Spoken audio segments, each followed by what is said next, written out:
Ayan na po ang ating pansit lomi. Yan, luto na po siya.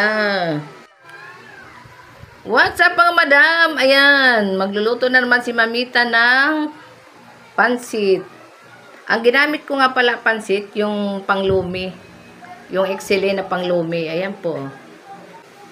Ayan, meron po tayong tolya. Yan, isasahog ko po yan sa pansit. Tapos, ayan, may hipon.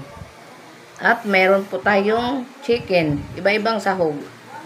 Ayan, ayan na po yung mga panggisa natin, mga seasoning. At ito po yung sahog natin. Repolyo at saka beans, chicharo na gulay. Ayan, chicharo at saka carrots. Ayan po. Ayan po, mag-isa muna tayo ng bawang at saka sibuyas. Ayan. Isunod na natin yung manok kasi yung manok, tinanong ko na rin, pinrito ko na yun ng konti.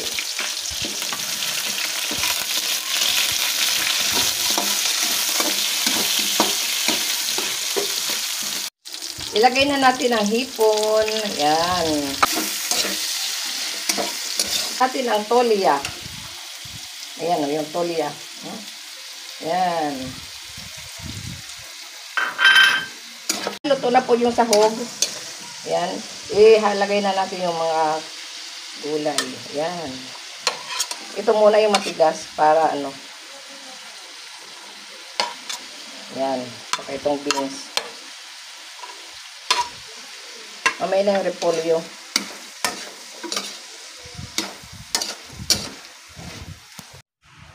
At ilagay na po natin ang repolyo. Ayan.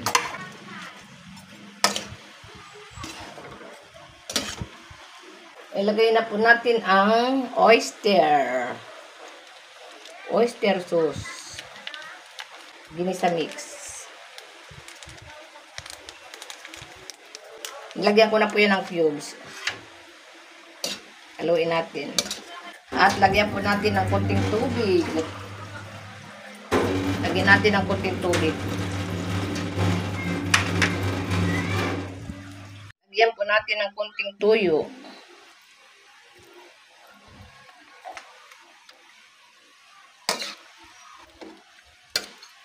Ilalagay na natin ang ating pansit lomi.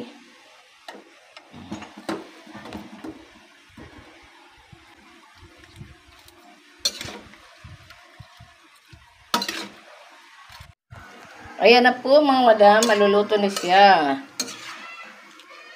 Ang aking pansit lomi.